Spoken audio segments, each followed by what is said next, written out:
So for this video, we're going to be talking about my top 10 favorite standalones of all time, of any genre. And this is interesting because a lot of the times we love to read, series. But it's also fun to talk about some standalones now and then. Yes, and this was a video idea suggested to us by one of your patrons. Yes, so hopefully they enjoy it and hopefully you enjoy it as well. Also, if before you watch the video, you want to type down below your guesses for what are in my top 10, go and do that. Or in my top 10, because that's coming later. Yeah, we'll be doing that next. Also, we might be cheating a little bit because some of yours might also be mine too. So there is some overlap. But if you want to guess, go ahead and do that, and that'll be a lot of fun. Okay. And without further ado, let's go ahead and jump right into it. So the first book, before I say that, none of these books are in order. They're just in whatever order they are. But the first book I have to talk about is Wonderland by Zoe Stage, which is one of my all-time favorite horror novels by one of my new favorite horror writers. I could have either gone with this one or Baby Teeth, which you've read. But I think I'm going to go with this one because it's the one that I think about the most. Like, this book just has a lot of weird scenes that, like, I'll just randomly start thinking about. Whereas Baby Teeth, like, overall, it's definitely a more fun book. It's a really fun book to read. But I think this one just has more of a lasting impression on me. And it's just very creepy. And I really hate that it has such a low rating on Goodreads. Like, people don't love Zoe Stage, and it bothers me. It also gets bonus points for having a really cool spine. It's like the shadow of grass or something. Yes. You're interested in, or I'm at least interested in you reading it. I am interested in reading it as well. I had a good time with Baby Teeth and Mothered, so. Yeah, I don't know if you're going to love it as much as those, but I'm definitely interested in you trying it. Okay. Well, I own it because you gifted it to me, so I will try it at some point. You better. I will. The next book I'm going to talk about is, of course, a Stephen King book. And, of course, the Stephen King fan that I am, you knew there was going to be at least one on this book. I'm going to go with my all-time favorite Stephen King book, and that would, of course, be The Dead Zone. I've read this book twice now. I originally read it, like, way back, like, in college. And then I recently reread it last year during, of course, the Stephen King Readathon, where I basically made everyone read it because it was the bonus prompt. A lot of people loved it, but a lot of people did not love it. You were one of those people that were kind of like, meh. Yeah, I mean, it was good. There were things I liked, there were things I didn't like, and overall it was kind of like, it's good. I like it for the reasons that people don't like it. Like, it definitely shifts story and plot throughout the book. Like, you think it's going to be about one thing, but then that kind of wraps up and then it kind of switches to another thing. It does that a few times. I know you didn't really like that aspect of it. Yeah, I was definitely more intrigued by one of the initial things in that vein. And I also thought one of the points of view was stronger than the other. So it was kind of like a little bored during one of them. Yeah, but it's my favorite King novel, so of course I had to have it on my top 10 standalones list. Yeah. And the next book I have on my list is Daisy Jones and the Six by Taylor Jenkins Reid. I loved this book. I kind of picked this book up a couple years ago on a whim. I didn't really know much about it, and surprisingly, I didn't even know that it was about classic rock. I just kind of picked it up, and I listened to the audiobook, and it blew me away. I listened to it in one setting, and of course, the classic rock junkie that I am, I loved all of the classic rock references and all of the band drama, and I just really enjoyed it, and I really want to reread it soon. But I know you didn't love it as much as I did. No, I thought it was overhyped. I mean, it was good. I think I gave it a 3.5 star. Like, I still had a good time with it, but I also had critiques with it. I will say the audiobook is definitely the way to go. The full cast narration is excellent. Yeah, it feels like a podcast when you're listening to it. A little bit, yeah. I am curious, is this the first Taylor Jenkins Reid you ever read? Or did you read, like, Evelyn Hugo before that, maybe? I read Daisy Jones, and then I said, okay, well, I'm going to give her another shot. And then I went into Evelyn Hugo, even though I kind of knew, like, oh, this is way different. I don't know if I'm going to like it. But I ended up loving it because I love her writing style. Yeah, I mean, I think that's a common experience with people. Like, Evelyn Hugo is very well loved by people who would say it's out of their comfort zone or not their usual cup of tea, myself included. Yeah, but Daisy Jones, even though I've given a lot of Taylor Jenkins Reid's books 5 stars, this one is still my favorite. Yeah, it's my second least favorite. Of course. I liked Maybe in Another Life, Carrie Soto, Malibu Rising, and Evelyn Hugo. Oh, and Forever Interrupted more than Daisy Jones. Sorry. That's okay. We can have different opinions, but yeah, Daisy Jones. I love all of her books, but Daisy Jones just has a special place in my heart. Yeah. All right, and this next book, you really did not like this book, but it's one of my, if not my all-time favorite horror novel of all time, and of course that is Imaginary Friend by Stephen Chbosky. I read this book because one of my favorite booktubers, Jessie May, she was like raving about this book, and she was basically saying how she was one of the only people to really like it, and the premise sounded really interesting to me, so I picked it up, and I was just floored by how much I loved it, and I loved the characters, and I loved all the directions it went in, and how like actually terrified I was for the main characters because I loved them so much. It's one of my, like, if not my favorite horror novel of all time. But you did not like it. No.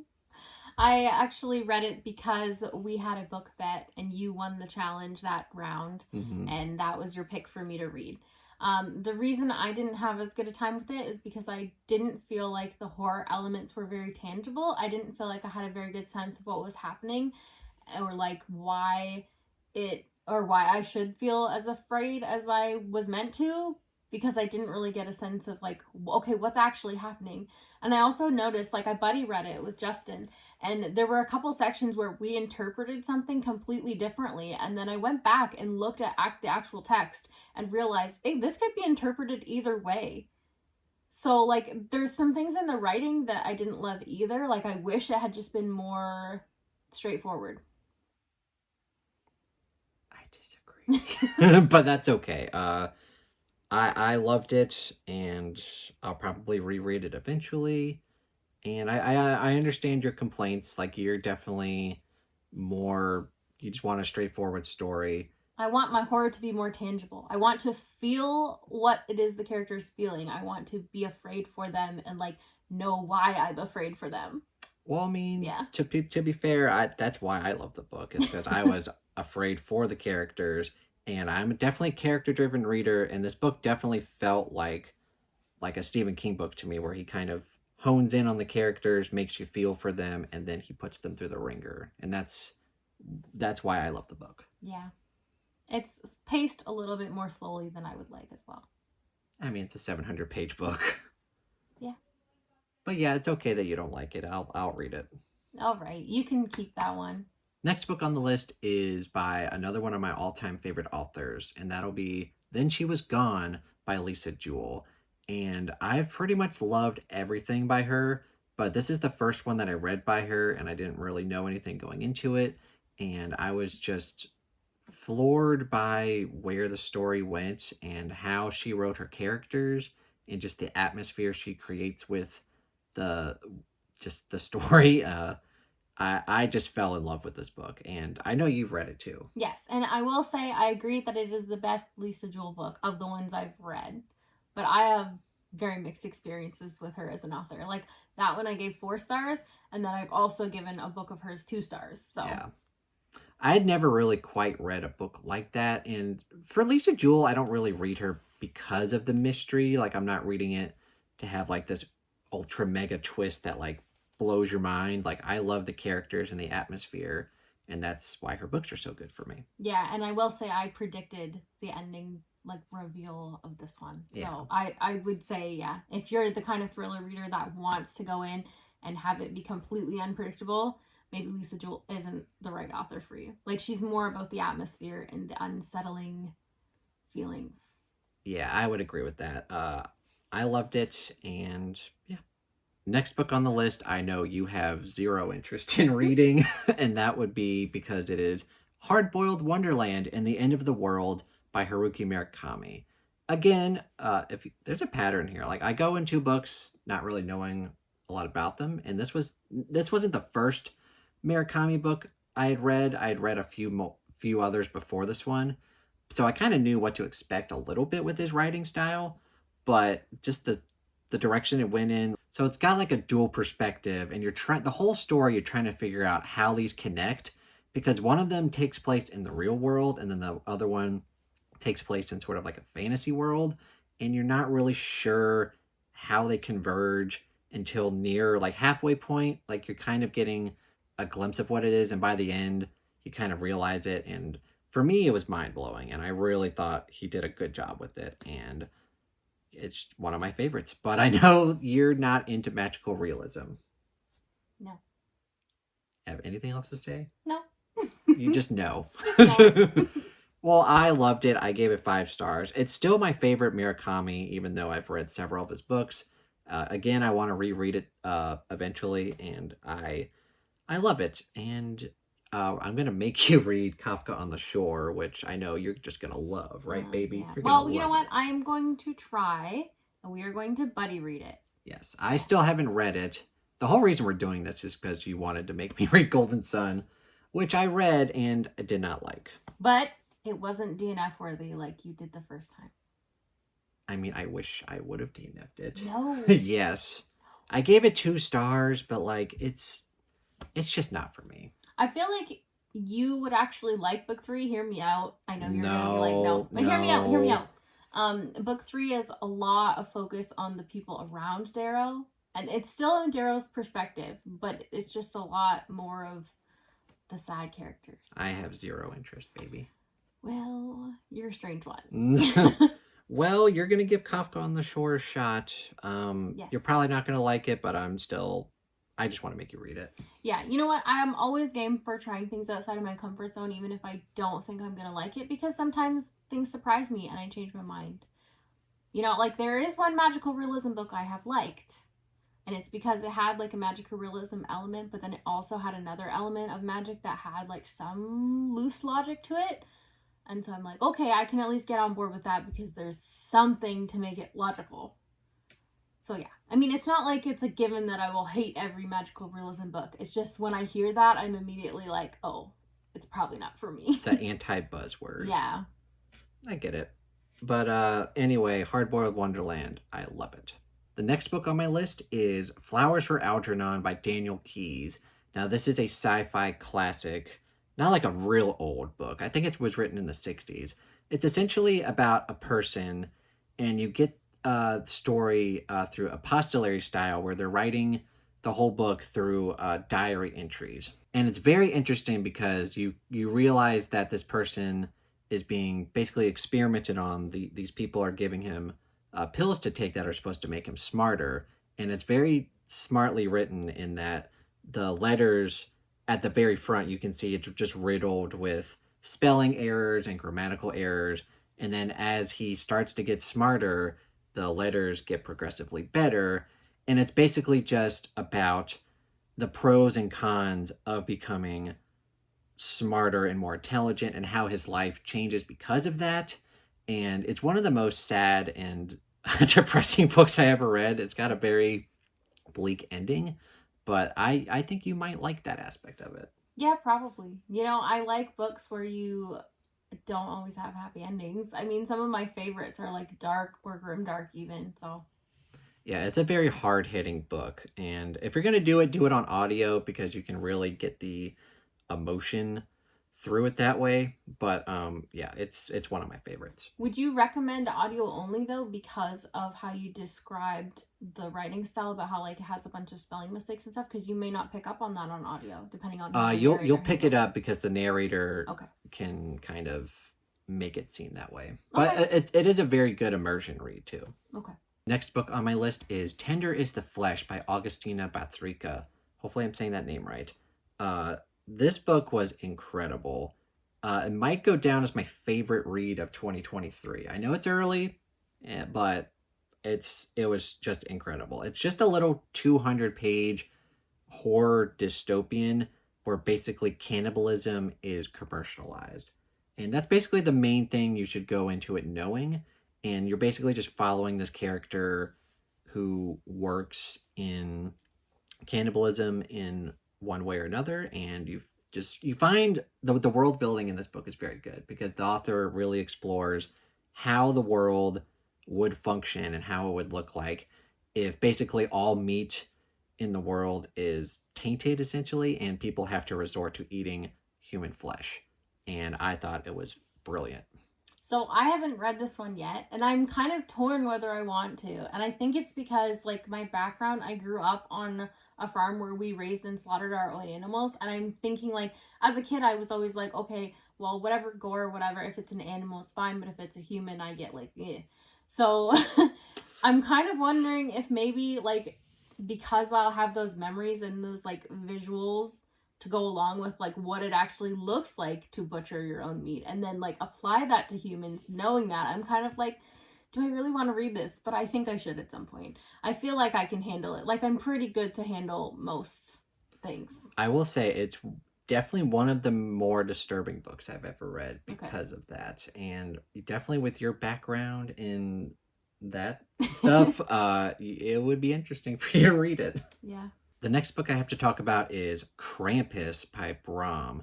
Now, the book that I read before this one was The Child Thief by Bram, and that was recommended to me by Joanna because she recommended it to me specifically because I was a King fan. And I agree with that. The Child Thief definitely has a lot of horror in it and great character work, so it definitely had some It vibes going. And then after that, after I loved Child Thief, I jumped into Krampus, and I just loved it even more because of the ridiculous premise of basically Krampus hunting down Santa Claus. It was bonkers. It was a fun time. I absolutely loved it. Do you think I would like it? Because I have not read it.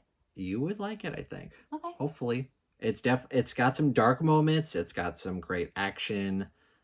Maybe I think you'll like it more than The Child Thief. Okay. The Child Thief definitely had some slower moments, but Krampus I think is it's got some slow-ish moments, but it is more fast-paced and some good action and some good bonkers moments. Okay. I haven't read any Bram, so maybe that needs to be the one I start with. Read it during Christmas. Okay. Also narrated by Kirby Hayborn. Ooh. Okay. So I'll have to do the audio. Yes. Okay. The next book on my list is Night of the Mannequins by Stephen Graham Jones. Now, this one I had read after reading several Stephen Graham Jones, so I had already been introduced to his writing style, very unique horror author and voice. I started with The Only Good Indians, very unique premise and writing style, and I just fell in love with him immediately. And Night of the Mannequins is probably, I don't know, my 5th or 6th book by him, but it's a little horror novella about a mannequin, if you couldn't tell, and one of the best, like, dark comedies I've ever read because the character, like, thought process about what's going on and what's happening is just hilarious and bonkers, and it was just a really fun time. Okay. I haven't read any Stephen Graham Jones yet, but I knew that at least one of them was probably going to make this list. Yeah, it was really hard to either go with this one or The Only Good Indians, but Night of the Mannequins is probably one that I'll be rereading a lot more, so I wanted to go with that one. That's fair. Yeah, and like you said, you haven't read any, and I'm not 100% sure if you're going to like his writing style. Well, that's why I haven't read any of them yet, because everyone I talk to is very unsure whether I'm going to have a good time with them or not. So I'm a little bit hesitant, but I'll probably try it eventually. Maybe this one would be good because it's just a novella. And you do kind of like black comedy a little bit. Yeah, I can. I have a little bit of a different taste in humor when it comes to black comedy than you do. But it's not... It's a good option to start with. It's not like I'm going into it thinking like, oh, I'm not going to have a good time. Like, I would expect to go into this finding at least something to like. And I just have some quick honorable mentions to mention at the end. Honorable mentions to mention. At the end? Yeah. We'll just keep that in. So I've got some honorable mentions. Crooked House by Agatha Christie is not my favorite Agatha Christie, but it's my favorite standalone by her. Very fun, classic mystery.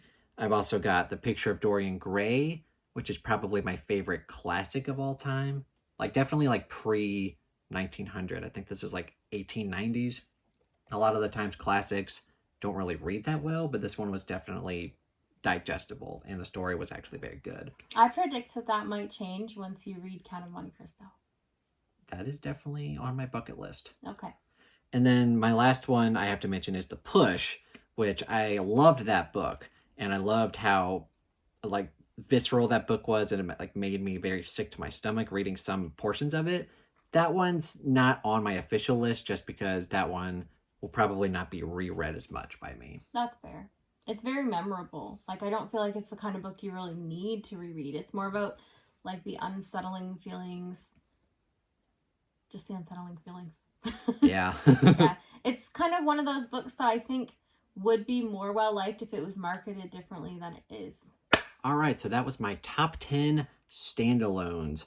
These were my favorite books that are like not in a series, just one-offs. And it was kind of hard to narrow it down, but I think I've got a pretty good list of my general taste. I've got a lot of my all-time favorite authors on here, so I think I'm pretty happy with it. Yeah. And you're kind of iffy. All over. You're kind of iffy on a lot of these. Like, oh, you like some of them, you hate some of them. Yeah. It'll be fun to get to your video, which is coming up next. Your top 10 standalones. Yeah, I'm excited to share with everybody. I think it'll be fun because we do have a lot of overlap with your book. Yes. I would say, like, with you and your ratings, I'm not sure I can always agree with them, like, or I'm not sure how I'm going to feel about a book based on how you felt. But if I love a book, you're pretty likely to love it. Yeah, you're a good book picker-outer. There you go. Comment down below which of these books are your favorite or least favorite, or just in general, what are your favorite standalones? And of course, if you enjoyed this video, please give it a thumbs up, consider subscribing to the YouTube channel and the Book Astronomer Discord. Go check out my Patreon page if you want to support me there, and my Amazon wish list. Thank you so much for watching and have a fantastic day. Bye. Bye.